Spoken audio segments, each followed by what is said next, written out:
Saya pernah berpikir bahwa cinta sejati hanyalah mimpi kosong di tengah masyarakat Indonesia yang konservatif ini, sampai hari itu tiba ketika mata kami bertemu di pasar malam Jakarta yang ramai. Tapi siapa sangka, pertemuan itu justru membawa saya ke jurang pengkhianatan yang paling dalam dari orang yang saya cintai. Dan kini, di antara doa-doa malam yang tak terjawab, saya bertanya pada diri sendiri, apakah cinta seperti ini layak diperjuangkan, meski harus melawan seluruh dunia. Nama saya Ari, seorang pemuda biasa dari keluarga sederhana di pinggiran Jakarta. Sejak kecil, saya dibesarkan dengan nilai-nilai agama yang ketat, di mana cinta antara sesama jenis dianggap sebagai dosa besar. Tapi hati ini tak pernah bisa dibohongi. Saya selalu merasa berbeda, seperti ada sesuatu yang hilang di dalam dada saya. Setiap malam, saya berdoa agar perasaan ini hilang, tapi justru semakin kuat. Mengapa Tuhan menciptakan saya seperti ini, gumam saya dalam hati, sambil menatap langit-langit kamar yang gelap. Rasa bersalah itu seperti belati yang menusuk perlahan, membuat saya semakin tertutup dari keluarga. Suatu hari, di tengah hiruk-pikuk pasar malam Tanah Abang, saya bertemu dengan dia, Rial. Dia adalah seorang seniman jalanan, melukis potret orang-orang dengan tangan yang lincah. Matanya yang tajam dan senyumnya yang hangat langsung membuat hati saya berdegup kencang. "Lukis saya dong," kata saya sambil tersenyum malu-malu. Dia tertawa, suaranya seperti angin sepoi yang menyegarkan. Kami berbincang sepanjang malam, tentang mimpi-mimpi kami, tentang Jakarta yang keras tapi penuh harapan. "Kamu berbeda, Ari," katanya pelan, mata kami saling bertaut. Saat itu, saya merasa seperti menemukan bagian yang hilang dari jiwa saya. Malam itu, kami berpisah dengan janji bertemu lagi. Tapi di dalam hati, saya sudah tahu ini bukan pertemuan biasa. Keesokan harinya, saya tak bisa berhenti memikirkannya. "Apa ini cinta?" tanya saya pada diri sendiri, sambil menatap foto lukisannya yang saya simpan di ponsel. Rasa takut bercampur dengan kegembiraan. Di Indonesia, di mana norma masyarakat begitu kuat, mencintai sesama pria bisa berarti akhir dari segalanya, keluarga, teman, bahkan pekerjaan. Tapi Rial membuat saya lupa semua itu. Kami mulai bertemu diam-diam, di kai-kai kecil atau di taman kota yang sepi. Pertemuan kami semakin sering, dan perasaan itu tumbuh seperti pohon beringin yang akarnya menjalar dalam. Rial bercerita tentang masa kecilnya di desa kecil di Jawa Tengah, di mana dia juga merasakan hal yang sama. "Saya pernah mencoba melawan Ari. Tapi hati ini tak bisa dipaksa," katanya suatu sore, sambil memegang tangan saya di bawah meja. Sentuhannya itu membuat dada saya sesak, penuh dengan rasa hangat yang belum pernah saya rasakan. Tapi di balik kebahagiaan itu ada bayang-bayang ketakutan. "Bagaimana jika keluarga tahu?" gumam saya dalam hati setiap malam. "Ibu saya, seorang wanita taat beragama, pasti akan hancur jika mengetahui." Suatu hari, Rial mengajak saya ke pantai di pinggiran Jakarta. Kami duduk di pasir, mendengarkan ombak yang bergulung. "Ari, saya mencintaimu," katanya tiba-tiba, suaranya gemetar. Saya terdiam, air mata mengalir tanpa bisa ditahan. "Saya juga, Rial. Tapi ini sulit." Kami berpelukan di sana, di bawah matahari terbenam yang merah membara. Saat itu, dunia seolah hanya milik kami berdua. Tapi realitas segera menyusul. Kembali ke rumah, saya melihat ibu sedang sholat, dan rasa bersalah kembali menyerang. "Apa yang saya lakukan ini dosa?" tanya hati saya, tapi jawabannya selalu sama, cinta ini terasa begitu benar. Hubungan kami mulai menghadapi tantangan kecil. Teman-teman Rial mulai curiga, dan dia harus berbohong untuk melindungi kami. "Ini melelahkan, Ari," katanya suatu malam melalui telepon. Saya merasakan kegelisahannya, dan itu membuat hati saya sakit. Di dalam dada, ada perang antara ingin melanjutkan dan takut kehilangan segalanya. "Apakah ini layak?" tanya saya pada cermin, tapi wajah Rial selalu muncul di pikiran. Kami memutuskan untuk lebih hati-hati, bertemu hanya di tempat-tempat aman. Waktu berlalu dan cinta kami semakin dalam. Rial memperkenalkan saya pada dunia seninya, mengajari saya melukis. "Lukis apa yang ada di hatimu," katanya. Saya melukis wajahnya, dan itu menjadi simbol cinta kami. Tapi di balik itu, tekanan dari masyarakat mulai terasa. Berita tentang pasangan sesama jenis yang diusir dari desa sering muncul di berita, membuat saya gelisah. "Bagaimana nasib kita nanti?" gumam saya. Rial selalu meyakinkan kita akan kuat bersama. Suatu hari kami pergi ke Festival Budaya di Yogyakarta. Di sana, di tengah keramaian, kami merasa bebas. Tapi saat itu juga, saya melihat seseorang yang saya kenal, sepupu saya. Panik, saya tarik Rial pergi. "Ini berbahaya," kata saya. Dia mengangguk, tapi matanya penuh kekecewaan. Malam itu, kami bertengkar kecil. "Kapan kita bisa hidup bebas, Ari?" tanyanya. Saya tak punya jawaban, hanya pelukan yang penuh penyesalan. Kembali ke Jakarta, saya mulai merasakan beban yang lebih berat. Ibu mulai curiga dengan perilaku saya yang sering keluar malam. "Kamu lagi apa, Ri?" tanyanya suatu hari. Saya berbohong, tapi hati ini hancur. "Mengapa harus seperti ini?" tanya saya dalam doa malam. Rial juga menghadapi masalah serupa di keluarganya. Kami saling menguatkan melalui pesan-pesan rahasia, tapi retakan mulai terlihat. Akhirnya, kami memutuskan untuk sementara berpisah, untuk meredakan tekanan. "Ini untuk kebaikan kita," kata Rial, air matanya mengalir. Saya menangis sendirian di kamar, merasakan kehampaan yang dalam. "Tanpa dia, hidup ini kosong," gumam hati saya. Hari-hari berlalu seperti mimpi buruk, tapi cinta itu tetap ada, menunggu waktu yang tepat. Pemisahan itu seperti pisau yang menusuk lambat. Setiap pagi, saya bangun dengan dada yang sesak, memikirkan Rial. "Apa dia baik-baik saja?" tanya hati saya berulang kali. Kami sepakat tidak berkomunikasi untuk sementara, tapi itu justru membuat rasa rindu semakin menyiksa. Di kantor, saya bekerja sebagai pegawai biasa, tapi pikiran saya selalu melayang ke masa-masa indah bersama dia. "Mengapa cinta ini harus disembunyikan?" gumam saya, sambil menatap layar komputer yang buram. Suatu malam, saya tak tahan lagi. Saya kirim pesan singkat, "Aku kangen." Tak lama, balasannya datang, "Aku juga. Ketemu besok." Kami bertemu di sebuah kai kecil di pinggiran kota, jauh dari keramaian. Saat melihat wajahnya, air mata saya hampir jatuh. "Makan aku, Ari," katanya, memegang tangan saya. Kami berbicara panjang lebar, tentang rasa takut dan harapan. "Kita harus lebih kuat," katanya. Tapi di balik kata-kata itu, saya rasakan ada sesuatu yang disembunyikan. Hari-hari berikutnya, kami kembali bersama, tapi dengan lebih hati-hati. Rial mulai bercerita tentang teman lamanya, seorang pria bernama Andi, yang katanya sedang membantunya dengan proyek seni. "Dia baik, Ari," katanya. Saya cemburu, tapi saya tekan perasaan itu. "Jangan curiga, ini untuk kita," gumam hati saya. Tapi semakin sering Rial menyebut Andi, semakin gelisah saya. Suatu hari, saya lihat foto mereka bersama di media sosial Rial, meski cepat dihapus. "Apa ini?" tanya hati saya, penuh kecurigaan. Konflik mulai muncul.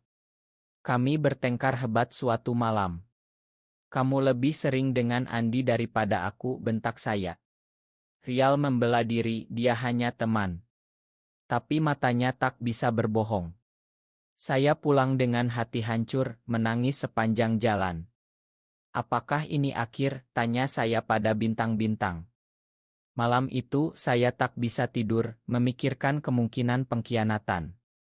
Keesokan harinya, Rial datang ke rumah saya, memohon maaf. "Aku tak bisa tanpa kamu," katanya. Kami berdamai, tapi benih keraguan sudah tertanam. Cinta kami seperti ombak yang naik turun, penuh drama. Di Indonesia, di mana tekanan sosial begitu besar, hubungan seperti ini memang penuh tantangan. Kita harus bertahan, katanya, tapi saya rasakan ada retak yang semakin lebar. Suatu hari, kami pergi ke Bogor untuk liburan singkat. Di sana, di tengah hutan yang hijau, kami merasa bebas. Bayangkan jika kita bisa hidup seperti ini selamanya, kata Rial. Saya mengangguk, tapi hati ini penuh kekhawatiran. Kembali ke Jakarta, realitas menyambut. Ibu saya mulai bertanya tentang pacaran saya, dan saya harus berbohong lagi. Ini melelahkan, gumam saya. Tapi yang lebih buruk, saya mulai mendengar rumor dari teman-teman Rial. Andi ternyata lebih dari teman. Dia sering bersama Andi, kata seorang teman. Hati saya seperti dirobek. Saya konfrontasi Rial dan dia mengaku itu hanya sekali, Ari. Aku salah. Pengkhianatan itu seperti petir yang menyambar. Saya menangis, marah, dan hancur. Mengapa, Rial? Tanya saya. Malam itu, kami bertengkar hebat. Aku takut kehilanganmu, jadi aku cari pelarian, katanya. Tapi alasan itu tak cukup. Saya pergi meninggalkannya sendirian. Di dalam mobil, air mata mengalir deras. Cinta ini ternyata rapuh, gumam hati saya. Hari-hari berikutnya, saya isolasi diri, tak mau bertemu siapapun. Rasa sakit itu begitu dalam, seperti luka yang tak pernah sembuh. Tapi Rial tak menyerah. Dia kirim pesan setiap hari, memohon aku mencintaimu, Ari. Beri aku kesempatan. Hati saya terbelah, antara marah dan cinta. Apakah aku bisa memakan? Tanya saya pada diri sendiri. Di tengah malam, saya berdoa, meminta petunjuk. Jawabannya datang pelan, cinta sejati butuh pengampunan. Akhirnya, saya setuju bertemu. Di taman kota, kami berbicara dari hati ke hati. Aku takut, Ari. Masyarakat ini membuatku gila, katanya. Saya paham, karena saya juga merasakan hal yang sama. Kami memutuskan untuk mencoba lagi, dengan janji tak ada rahasia lagi. Tapi trauma itu tetap ada, seperti bayang-bayang yang mengikuti. Pengampunan itu tak mudah. Setiap kali melihat Rial, bayangan Andi muncul di pikiran saya. Apakah dia benar-benar berubah? Tanya hati saya berulang kali. Kami mencoba membangun kembali kepercayaan, tapi seperti membangun rumah di atas pasir. Di Indonesia, di mana norma agama begitu kuat, kami harus berjuang 2 kali lipat. Kita bukan monster, kata Rial suatu hari, suaranya penuh keputusasaan. Konflik keluarga mulai muncul. Ibu saya menemukan pesan dari Rial di ponsel saya. Siapa ini, Ri? Kenapa bahasa kalian begitu mesra? Tanyanya dengan mata penuh curiga. Saya panik, berbohong bahwa itu teman biasa. Tapi ibu tak percaya. Malam itu, dia bicara panjang lebar tentang nilai-nilai keluarga. Jangan sampai kamu menyimpang, anakku, katanya, air matanya mengalir. Hati saya hancur melihatnya. Makan aku, Bu, gumam saya dalam hati. Rial juga menghadapi hal serupa. Ayahnya, seorang ulama di desanya, mulai mendesaknya menikah. Kamu harus punya istri, Al, katanya. Rial cerita itu pada saya, suaranya gemetar. Aku tak bisa, Ari. Hatiku milikmu. Kami saling menguatkan, tapi tekanan itu semakin berat. Bagaimana jika kita kabur? Usul saya setengah bercanda. Tapi di balik itu ada harapan nyata. Suatu hari, kami pergi ke Bali untuk mencari ketenangan. Di sana, di tengah pantai yang indah, kami merasa seperti pasangan normal. Ini surga kita, kata Rial, memeluk saya. Tapi bahkan di sana ada orang yang memandang curiga. Kembali ke Jakarta, masalah semakin rumit. Teman-teman mulai menjauh, rumor menyebar. Kalian aneh, kata seorang teman. Itu menyakitkan. Puncaknya, ayah Rial datang ke Jakarta. Dia tahu tentang kami dari desas-desus. Kamu harus berhenti, Al. Ini dosa, bentaknya. Rial menangis, tapi tak menyerah. Aku mencintai Ari, ayah. Ayahnya marah besar, mengancam memutus hubungan. Rial pulang ke desa, terpaksa. Tunggu aku, katanya pada saya melalui telepon. Hari-hari tanpa Rial seperti neraka. Saya merasa sendirian di dunia yang kejam. Mengapa Tuhan menguji kami seperti ini, tanya saya dalam doa. Ibu saya juga semakin curiga, sering bertanya. Saya hampir mengaku, tapi takut. Aku tak mau kehilangan keluarga, gumam hati saya. Rial kembali setelah seminggu, tapi berubah. Ayah memaksaku bertunangan dengan gadis desa, katanya pelan. Hati saya seperti dihancurkan. Apa, tanya saya, air mata mengalir. Ini pengkhianatan kedua. Kami bertengkar lagi, lebih hebat. Kamu bohongi aku, bentak saya. Rial memohon, ini untuk menyelamatkan kita. Tunangan palsu saja. Tapi saya tak bisa terima. Saya pergi, meninggalkannya. Malam itu, saya minum sendirian di bar, meski tak biasa. Cinta ini kutukan, gumam saya. Tapi di tengah mabuk, saya sadar, saya tak bisa tanpa dia. Saya kirim pesan, kita bicara besok. Pertemuan itu penuh emosi.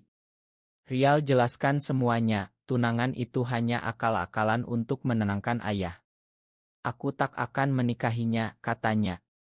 Saya percaya, tapi luka itu dalam. Kami memutuskan untuk menghadapi bersama. Kita lawan dunia, katanya. Tapi tekanan semakin besar. Masyarakat mulai tahu, dan ancaman datang. Kalian akan diusir, kata tetangga. Kami takut, tapi cinta itu memberi kekuatan. Selama bersama, aku tak peduli, gumam hati saya. Ancaman itu menjadi nyata. Suatu pagi, saya dapat telepon dari teman, hati-hati, Ari. Ada orang yang ingin memperbaiki kalian. Di Indonesia, Isul sering dihadapi dengan kekerasan. Hati saya gemetar. Apa kita harus sembunyi, tanya saya pada Rial. Dia mengangguk, kita pergi ke tempat aman. Kami pindah ke apartemen kecil di pinggiran Jakarta, hidup dalam ketakutan. Setiap malam, saya bangun karena mimpi buruk.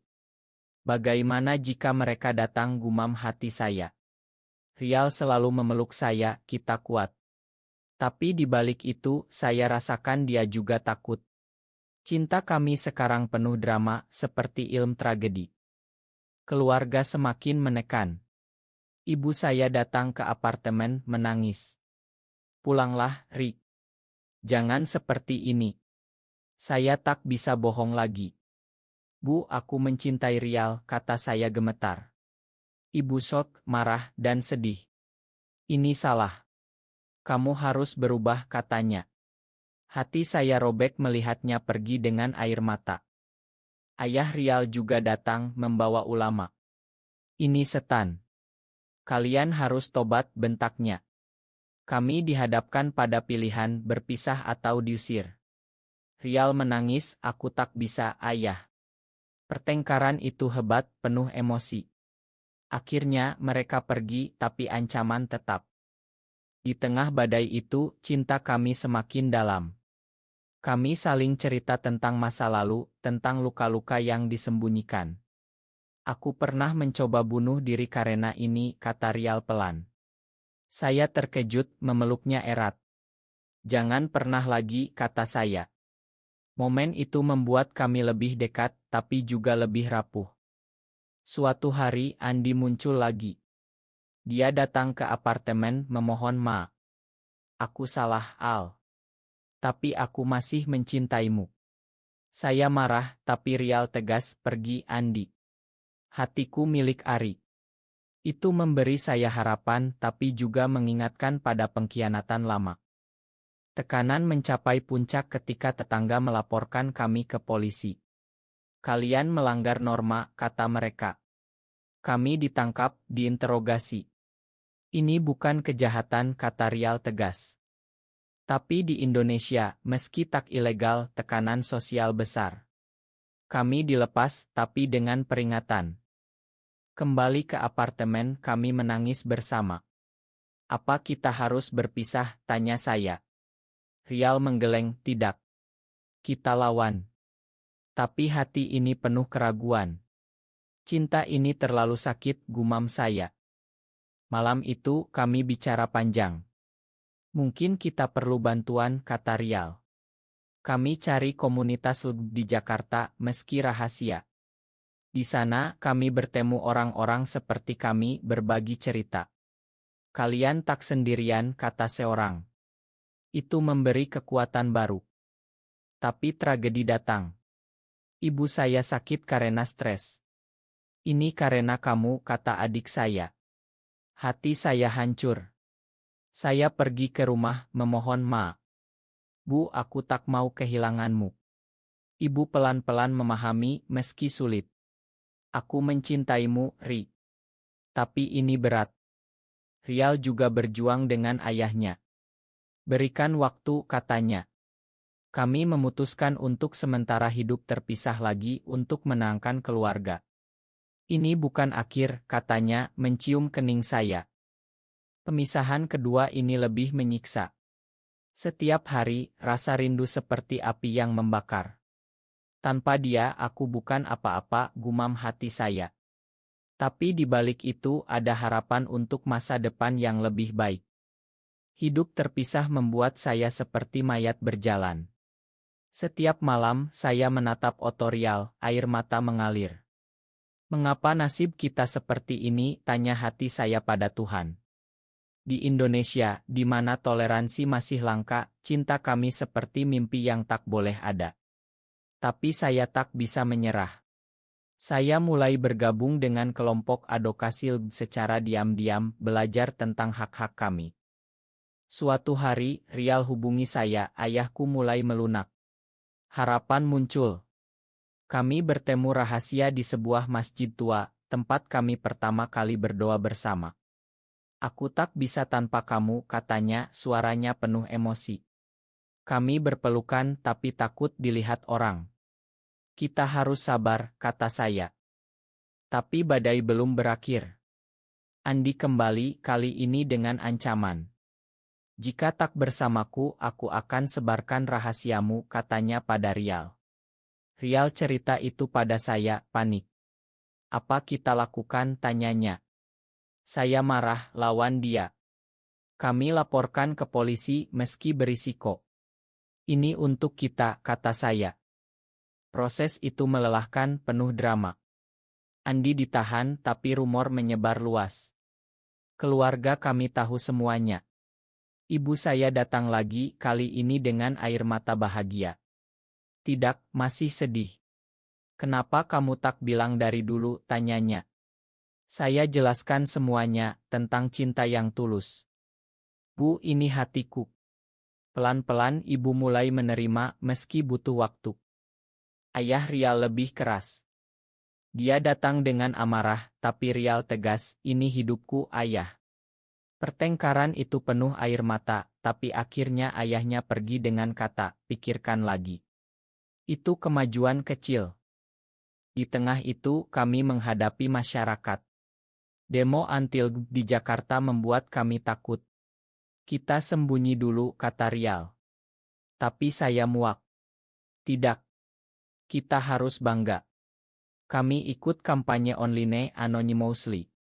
Cinta adalah hak semua orang, tulis saya. Emosi semakin memuncak ketika ibu saya jatuh sakit lagi. Saya rawat dia dan di sana kami bicara hati ke hati. Aku tak mau kehilanganmu karena ini, katanya. Saya menangis, Bu, terima Rial sebagai bagian dari hidupku. Ibu diam, tapi pelukannya memberi harapan. Rial juga berjuang. Dia tolak tunangan, membuat ayahnya marah besar. Kamu bukan anakku lagi, bentak ayahnya. Rial hancur, menelepon saya sambil menangis. Aku sendirian sekarang. Saya datang ke desanya, menghadapi ayahnya. Tolong pahami, Pak. Kami saling mencintai. Ayahnya diam, tapi tak usir saya. Malam itu kami tidur di rumah Rial, terpisah tentu. Ini langkah besar, katanya. Tapi pagi harinya, ayahnya bicara, aku tak setuju, tapi aku tak mau kehilangan anak. Itu kemenangan kecil, penuh emosi. Kembali ke Jakarta, kami rencanakan masa depan. Mungkin kita pindah ke kota lain, usul saya. Tapi Rial ingin tetap melawan. Kita ubah pandangan orang, katanya. Cinta kami sekarang lebih kuat di tempat api ujian. Tapi tragedi terakhir datang, kecelakaan.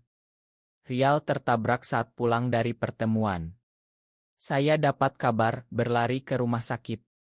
Jangan tinggalkan aku, kata saya, memegang tangannya. Dia sadar, tapi lemah.